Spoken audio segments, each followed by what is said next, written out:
Seigneur, Père de gloire, j'ai pris pour cette parole alors que je vais prêcher sur ça. Que ce soit une puissance, une force qui va libérer plusieurs personnes. El Shaddai, tu nous as convoqués en ces lieux afin que tu puisses nous délivrer. Et nous voulons vivre cette délivrance dans le nom de Jésus. Père Emmanuel, je suis en train de faire taire toute voix qui vient dans les eaux. Je fais taire tout esprit de la sorcellerie dans ces contrées. Je fais taire tout esprit de la sorcellerie sur Mampala, afin que nous puissions recevoir nos bénédictions dans le nom de Jésus. Adonai, oh El Shaddai, tu as dit dans ta parole qu'on va venir à toi. On va te prier et on va partir, tu vas nous exaucer. Et nous voulons écouter cette puissance dans le nom de Jésus. J'ai ainsi prié. Amen. Amen. Est-ce qu'on peut acclamer pour Jésus? Alléluia. Je rends grâce à Dieu pour sa présence en ces lieux. Et j'ai béni tout un chacun de nous qui est venu ici afin d'écouter la parole de Dieu et de prier. J'ai béni le Seigneur pour les hommes de Dieu qui sont ici. Je vois l'homme de Dieu Pierre. Je vois le prophète Dani. Je vois le berger Yann. Je vois aussi Papa Patrick. Nous vous aimons, nous vous apprécions, homme de Dieu. Alléluia. Nous sommes tellement nombreux. Je vois beaucoup de personnes. Je vois aussi les frères Luc. Alors, je vais parler dans quelques minutes sur un thème qui dit « Délivre-moi de moi ». Délivre-moi de moi, Jésus. Alléluia. Nous tous en ces lieux, que tu sois homme de Dieu, que tu sois loin, que tu puisses prophétiser avec détail. Il est important d'être délivré. On connaît des personnes pleines de grâce, bourrées de grâce, mais financièrement parlant, ils n'ont pas l'argent. On se pose la question, mais ça veut dire quoi? C'est dans un domaine où le diable lui a déjà bloqué. Et il faut qu'il puisse chercher la délivrance. Et toi, dans ta vie, je ne sais pas c'est dans quel domaine le diable t'a déjà bloqué. Est-ce que c'est dans les domaines financiers? Est-ce que c'est dans les domaines relationnels? À chaque fois que quelqu'un vient dans ta vie, il ne traîne pas trop. Et puis il part.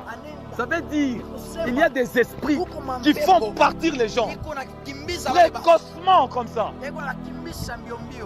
Alors il faut faire comment?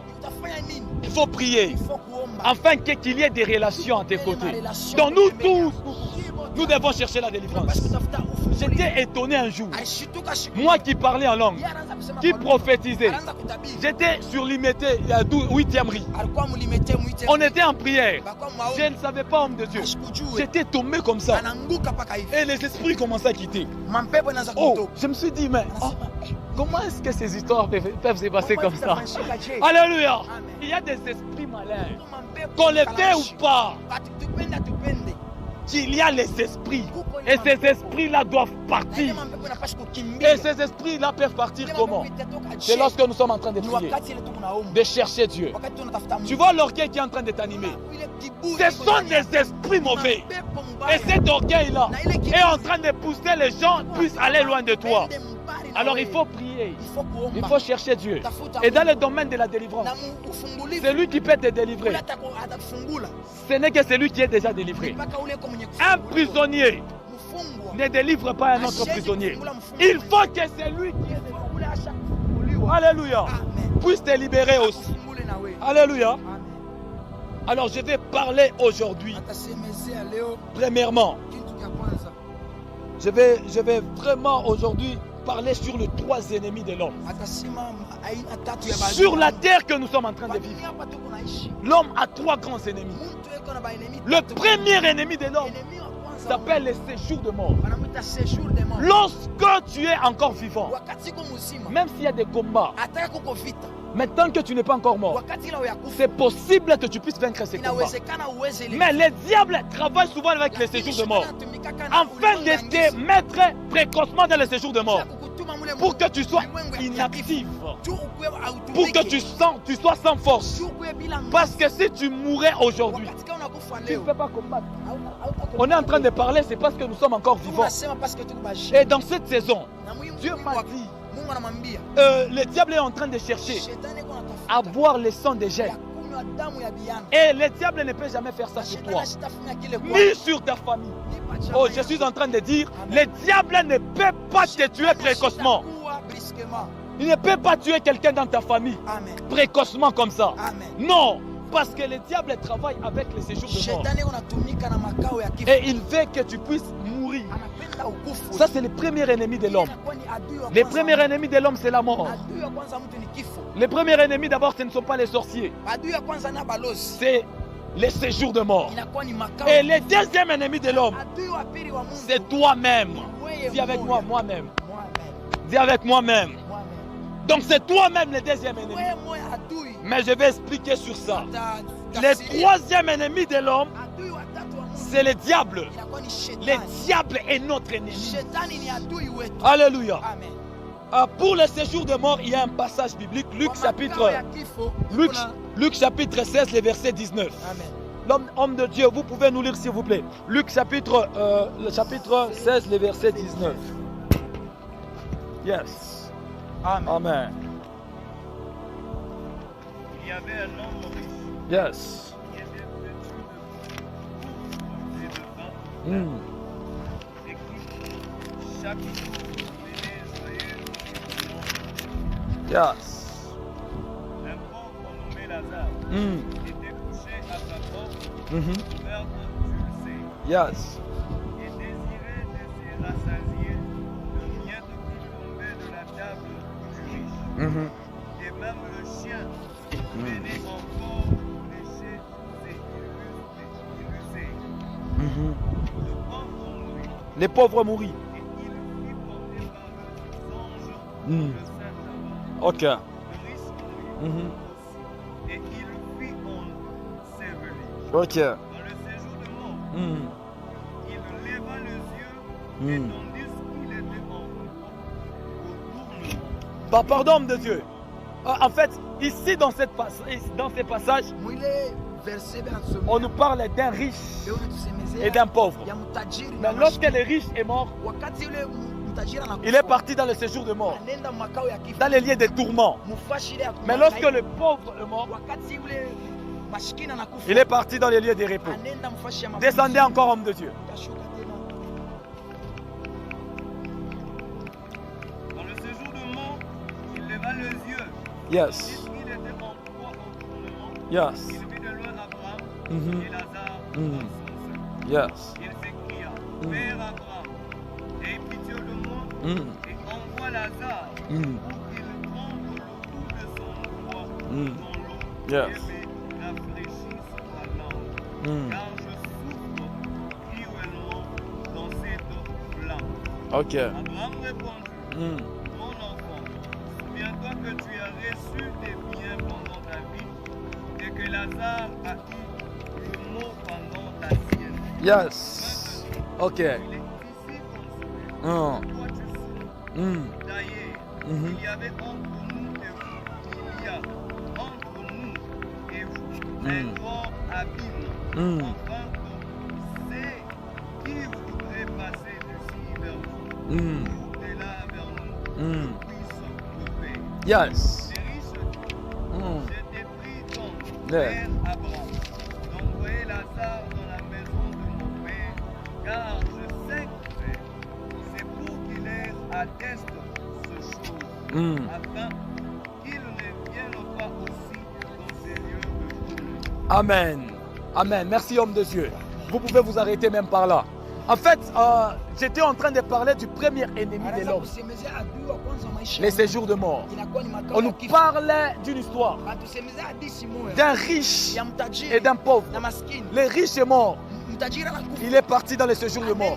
Mais le pauvre est mort. Il est parti dans les scènes d'Abraham. Lorsque tu es chrétien et tu as déjà reçu Jésus comme Seigneur et Sauveur, lorsque tu vas mourir, après avoir terminé ta mission, tu iras dans les scènes d'Abraham pour les repos. Mais lorsque tu n'as jamais reçu Jésus, tu vas aller dans les lieux de tourment. Mais bizarrement, ces riches ici n'avaient jamais connu Christ. Il est parti dans les lieux de tourment. Mais ce qui est bizarre, homme de Dieu, il est dans les lieux de tourment, mais lui étant riche, il est en train d'envoyer Lazare qui est dans les seins d'Abraham pour dire que Seigneur, envoie Lazare qu'il vienne mettre le gouttelette sur ma langue. Ça veut dire qu'il avait seulement cette autorité, même dans les séjours de mort. Écoute, ta représentation physique, ta vie actuelle détermine ce que tu représentes spirituellement. Si tu es pauvre, même spirituellement, tu es pauvre. Alléluia. Ces riches ici étaient riches. Même lorsqu'il est parti dans les séjours de mort. Vous sentez l'autorité, hein? Il est en train de dire que tu envoies Lazare. Comment ça se fait-il qu'il peut dire quelque chose comme ça? C'est pour cela tu dois être riche sur cette terre. Tu dois être quelqu'un qui doit dominer. Parce que ça, c'est ta représentation. La Bible dit que nous avons reçu des richesses en Christ. Car Christ en nous, l'espérance de la gloire. Ce qui veut dire nous devons avoir Christ. Et en Christ, il y a beaucoup de richesses. Dis amen fortement. Alors nous devons faire le tout. De ne pas être précipité dans les séjours de mort. Et c'est cet ennemi ici, ces jours de mort, nous devons les bannir toujours. N'accepte pas la mort précoce dans ta famille. Il y a des personnes qui sont ici. Vos proches sont en train de mourir. L'Esprit de Dieu n'est même pas révélé en songe. N'acceptez jamais que cet ennemi, la mort, puisse vous surprendre. Et je parle comme prophète. Sur cet autel, la mort ne peut pas te surprendre. Oh, ton amen est faible. J'ai dit, la mort ne peut pas te surprendre. Au nom de... Le troisième, c'est le diable. 1 Pierre 5, 8. Homme de Dieu, lisez-nous s'il vous plaît. 1 Pierre 8, 5. Le verset 8. Le verset 8. La Bible a dit quoi? Amen. 1 Pierre 5, le verset 8. Où on nous parle du diable. Amen. Yes. Votre adversaire. Yes. Amen. Le diable n'est pas un adversaire de Dieu. Il y a d'autres versions qui disent votre ennemi le diable. Donc le diable est notre ennemi. C'est pour cela la Bible dit chassez le diable et il fuira loin de vous. Notre responsabilité à nous, c'est de les chasser. Donc nous devons chasser le diable partout où il se retrouve. Parce qu'il est notre ennemi, adversaire. Il est comme un lion. Lorsqu'il vient, il ne regarde pas ta beauté. Il ne regarde pas le nombre de tes vêtements. Il est en train de voir un proie à arracher. Mais ma prière pour toi, le diable ne peut pas te toucher. Parce qu'en toi, il y a Christ. Parce qu'en toi, il y a Jésus. Celui qui est en toi est plus fort que celui qui est dans le monde. Alléluia. Le diable ne peut rien faire. Donc, ça veut dire notre troisième ennemi, il s'appelle le diable. Alors, dans le domaine de la délivrance, prophète Dani, on ne peut pas seulement délivrer un homme, on peut aussi délivrer une terre. Est-ce que vous savez qu'il y a des parcelles, il y a des réclamations bizarres, ou lorsque même tu pars en Afrique du Sud, que tu pars n'importe où, cette terre-là va te réclamer afin que tu puisses retourner encore. Même si tu pars aux États-Unis, cette parcelle-là doit te réclamer afin que tu retournes là. Alléluia. Amen, amen. Alors nous devons délivrer cette terre-là. Il y a des personnes, on les a maudits la terre. Que cette terre ici ne peut pas produire de bonnes choses pour toi. Et ils sont en train de vivre ce genre de histoire. Alors dans le domaine de la délivrance, nous devons délivrer la terre. Si c'est votre parcelle qui vous réclame, lorsque quelqu'un sort comme ça, il fait le mariage, le travail doit lui terminer, et puis revenir encore avec son enfant sur la maison familiale. Ça, c'est un problème spirituel. Et nous devons nous lever dans l'esprit. Mais je suis en train de parler à quelqu'un qui est venu en ce moment. Toute la terre des réclamations qui est en train de te mettre comme dans une prison. C'est l'Esprit de Dieu qui est en train de briser cela au nom de Jésus. Amen. Oh, dis Amen fort. Amen. J'ai dit toute réclamation spirituelle qui veut prendre tout le monde et le mettre comme dans une prison, dans une certaine parcelle. Je suis en train de déclarer que ces choses sont débrises au nom de Jésus. Alléluia. Amen. Que Dieu délivre votre terre. S'il y a des personnes qui ont déclaré que la terre ne peut pas te donner de bonnes choses, je suis en train aussi de déclarer que cette terre te donnera les prémices de la terre. On reçoit selon le nom de Jésus. Alors, il y a aussi quelque chose qu'on peut délivrer. Les noms. Tu portes quel nom? Est-ce que vous savez que le nom est une représentation spirituelle de quelqu'un? Quel est le nom que tu portes? Et cela a quelle signification? Alléluia. Donc dans le domaine de la délivrance, on peut délivrer même ton nom. Si ton nom par exemple, ça veut dire quelqu'un qui a la colère, mais qui veut dire ceci, tu seras toujours avec la colère. Il y a même d'autres portes qui peuvent se fermer à cause de cette colère. Qu'est-ce qui se passe homme de Dieu? Nous devons briser les esprits qui sont derrière ces noms. On ne doit pas changer les noms là, mais on doit briser les esprits qui incarnent ces noms. Dans la Bible, on est en train de nous parler de l'histoire de Jacob. Une histoire que nous tous nous connaissons. Jacob veut dire voleur. Voleur. Jacob. Mais rappelez-vous que Jacob est issu de la famille d'Abraham. Et Abraham a été béni ainsi que sa postérité. Mais il y a quelqu'un qui est sorti. Jacob vivait la malédiction. Il ne vivait pas la bénédiction. Mais c'était un jour. Il dormait quelque part sur une pierre. Une certaine visitation divine est venue. Dieu a changé son identité. En ce lieu, je suis en train de voir quelqu'un que Dieu va changer l'identité. Oh, je suis en train de voir quelqu'un que Dieu va changer l'identité. Et il va te donner une identité d'une nation. Jacob, changé en Israël. Et lorsqu'il a été changé en Israël, une nouvelle histoire a commencé. Ton plus grand problème, c'est l'identité que tu as. Alléluia.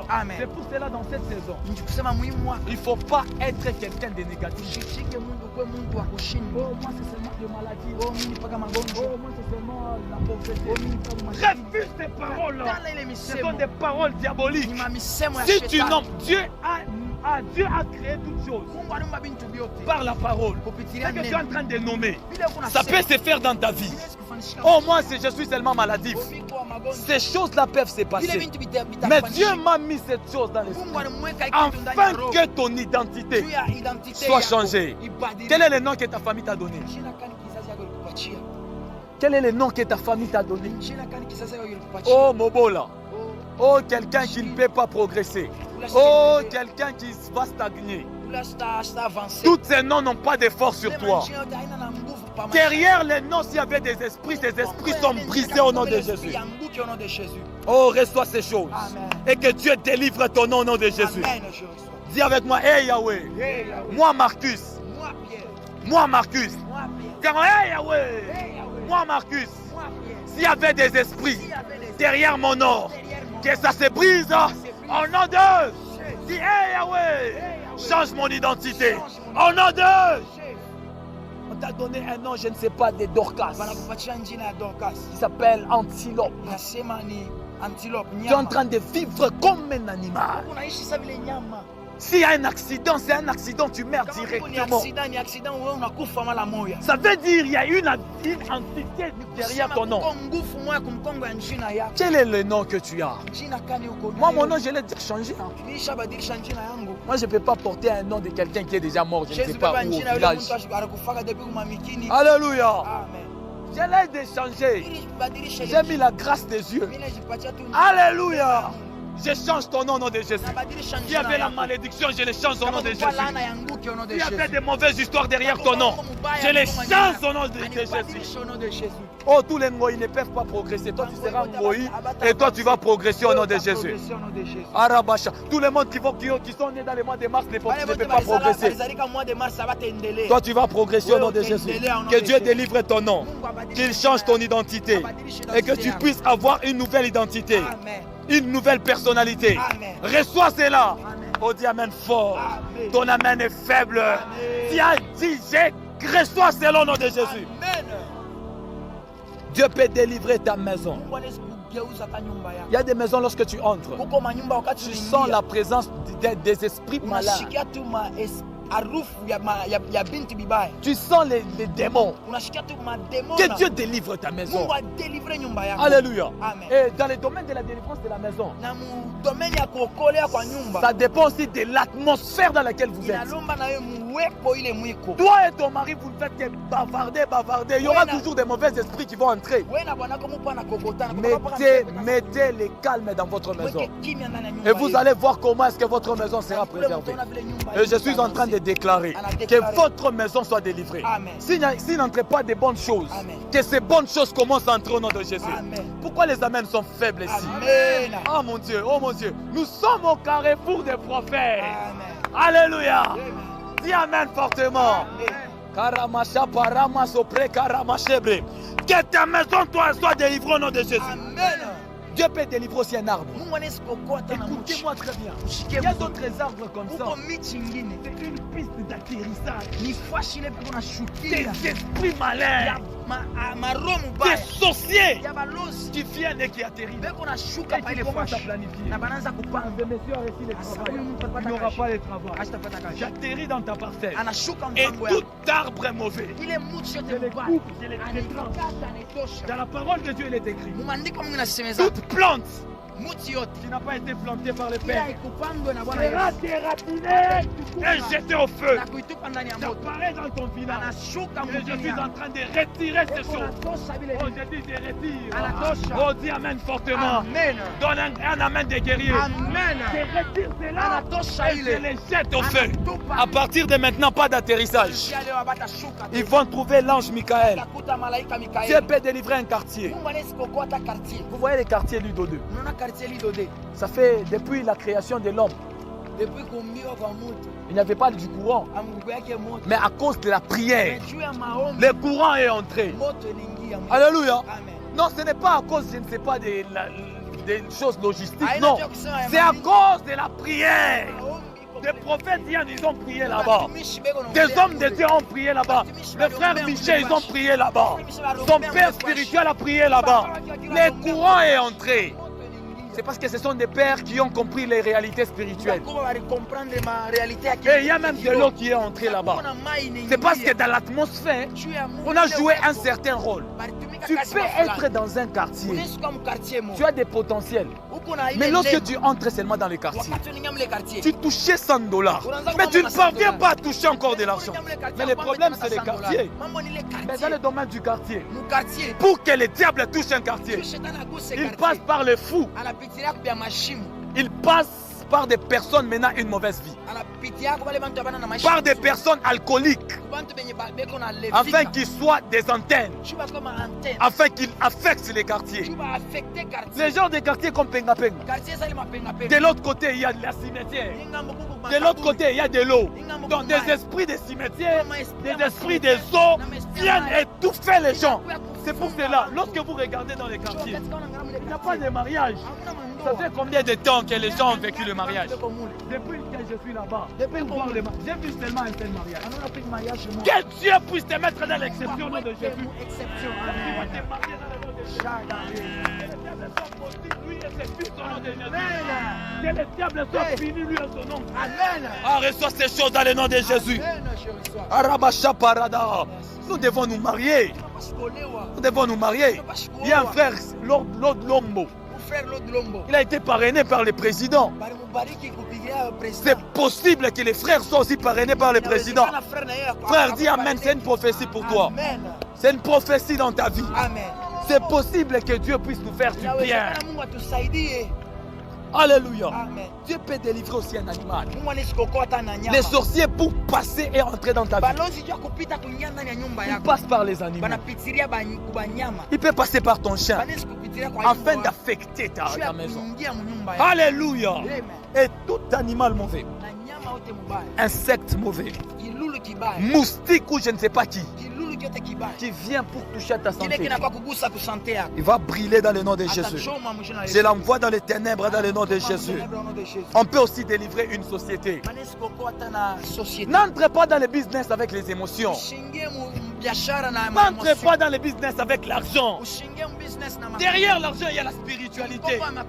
Il faut la prière. Il y a d'autres choses avant de les faire. Tu veux aller prendre les choses sur Kasumbalesa. C'est un prix toute la nuit. Parce que là-bas, Kasumbalesa, il y a des esprits. Dernièrement, j'étais à Kasumbalesa là-bas. J'ai senti des principautés. Et quand tu es là-bas, l'argent on peut te voler un esprit de l'argent. Il ne faut pas faire une société seulement avec de l'argent. Il faut la prière. La prière. Encore la prière. Que Dieu délivre ta société au nom de Jésus. Mais il faut aussi initier les hommes de Dieu. Lorsque tu veux faire quelque chose, initie les hommes de Dieu qu'ils prient pour cette chose. Si tu as une boutique, initie les hommes de Dieu. Une société, initie les hommes de Dieu. Qu'ils puissent prier. Je vais commencer à chuter. Par délivre-moi de moi. Délivre-moi de moi. Délivre-moi de moi. Pourquoi délivre-moi de moi? Homme de Dieu Marquis, tu veux dire que nous avons des esprits? Ou bien nous sommes possédés par des démons? Mais pourquoi délivre-moi de moi? Écoutez-moi très bien. Les hommes sorciers, je ne sais pas, les occultistes, pour avoir des grandes entreprises prophètes dans ils peuvent tuer leurs femmes. Ils peuvent tuer leurs enfants afin d'avoir seulement une société. Des hommes occultes pour avoir l'argent. Il peut tuer sa femme, sa maman. Il lui tue. Alléluia. À cette heure, en tout cas, les Français commencent parfois à bouger. Alléluia. Ils font des sacrifices afin d'avoir des grandes choses. Mais malheureusement, pour nous les chrétiens, alléluia, pour juste gêner, c'est un problème. Tu as gêné combien de fois dans cette année? L'année a commencé. Aujourd'hui, on est les 13. Mais quand est-ce que tu as gêné? Quand est-ce que tu as élevé ton homme spirituel? Quelles sont les disciplines que nous avons? Délivre-moi de moi. Le moi que je suis en train de parler, c'est ta paresse. Paresse na Yohana. Ta paresse là qui t'incarne. Au lieu de prier, tu préfères rester sur Facebook. Les gens de Facebook là exposent juste 1% de leur vie. Ils font des histoires dans les secrets, on ne sait pas. Ils ont de l'argent. Papa, je vous dis la vérité. Bill Gates et sa famille, ils sont en train de manger leur argent. Mais nous les chrétiens, nous sommes encore dans les distractions. On ne sait pas payer les prix. On fait des choses avec négligence.